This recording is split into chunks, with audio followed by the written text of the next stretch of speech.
नमस्कार, आप देख रहे हैं इन खबर का डिजिटल चैनल और मैं हूं रीमा पराशर।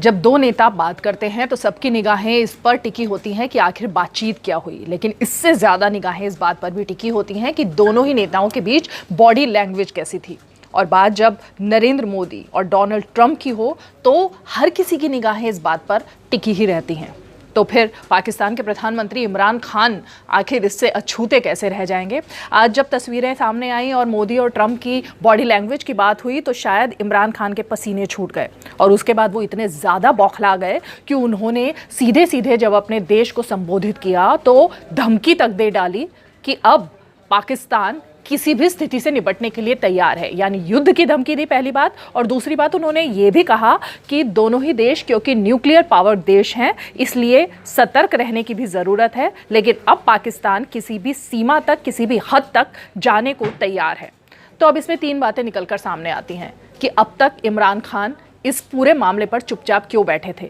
क्योंकि अनुच्छेद 370 को हटे अब तो काफ़ी दिन हो गए हैं। लगातार वो अपने देश के लोगों को संबोधित कर रहे हैं, लगातार वो युद्ध की बात कर रहे हैं, तो फिर वो चुपचाप क्यों बैठे हैं? क्यों आगे आकर कोई कदम नहीं उठा रहे हैं? क्यों वो लगातार गीदड़ भभकियां देते जा रहे हैं? और अब जब अमेरिका और भारत ने बातचीत की और उसके बाद सीधे तौर पर नरेंद्र मोदी ने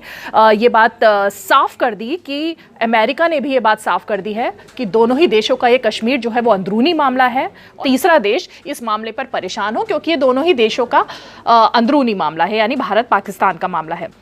तो फिर अब इमरान खान कश्मीर के मुद्दे पर इतने ज़्यादा क्यों बौखला रहे हैं? लेकिन एक बात जो उन्होंने राष्ट्र के नाम संबोधन में कही है वो कही है कि अल्पसंख्यकों पर अत्याचार हो रहे हैं और खासकर कश्मीर घाटी ही नहीं बल्कि पूरे भारत में बीजेपी जब से सत्ता में आई है तब से मॉब लिंचिंग की वो बात कर रहे हैं। बाबरी मस्जिद का पुराना मुद्दा उन्होंने उठा लिया आज अपने राष्ट्र के नाम संदेश में। और आज भी जिस तरह हम लगातार बात करते रहे हैं कि इमरान खान जब भी अपने देश को संबोधित करते हैं तो उनकी देश की आंखें इस बात पर लगी रहती हैं कि शायद आज उनके प्रधानमंत्री देश को गरीबी से बाहर निकालने, जो भिखारी बन चुका है पाकिस्तान, उससे कैसे निपटा जाए, इससे बाहर निकालने के लिए, रोजगार के मुद्दे पर, गरीबी के मुद्दे पर, देश को आगे विकास के रास्ते पर ले जाने के मुद्दे पर शायद कुछ ठोस बात करेंगे, क्योंकि वहां पर मीडिया भी यही सुनना चाहता है और वहां की आवाम भी यही सुनना चाहती है। लेकिन हर बार उन्हें अपने प्रधानमंत्री से निराशा ही हाथ लगती है, क्योंकि इमरान खान के पास ऐसा कोई रास्ता नहीं है, ऐसा कोई तरीका नहीं है जो अपने देश को आगे बढ़ाने के लिए वो सोचें। और इसीलिए लगातार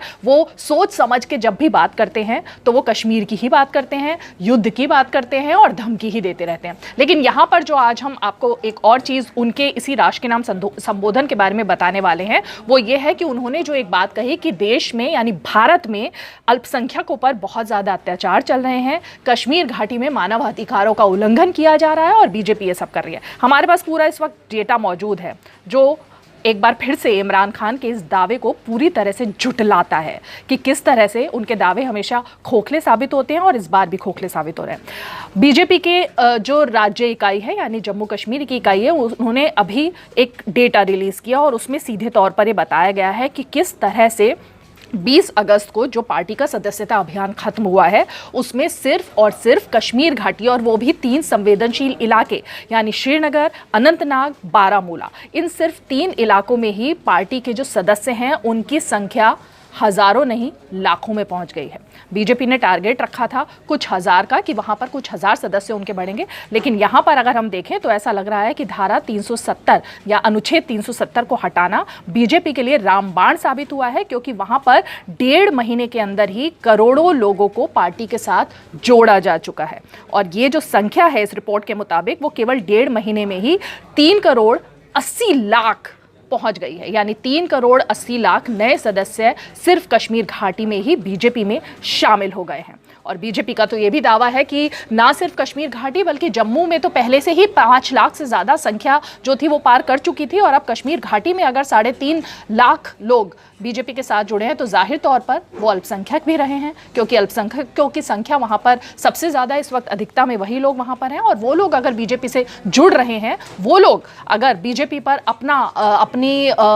भरोसा अपना जता रहे हैं तो सीधे तौर पर ये बात इमरान खान को कैसे पचेगी, और इसीलिए इमरान खान बौखला गए हैं, अल्पसंख्यकों की बात कर रहे हैं। लेकिन यहाँ पर हमारी उनको सिर्फ यही सीख है कि सबसे पहले वो पाकिस्तान की बात करें, पाकिस्तान में जिस तरह से अल्पसंख्यकों के साथ हो रहा है उसकी बात करें, उसके बारे में बताएं कि आखिर उस पर वो अब तक क्या एक्शन ले रहे हैं, और पाकिस्तान ने जिस हमारे कश्मीर पर कब्जा किया हुआ है वहाँ पर अल्पसंख्यकों की हालत कैसी है, इसका जवाब इमरान खान से इस वक्त हम ज़रूर पूछना चाहेंगे।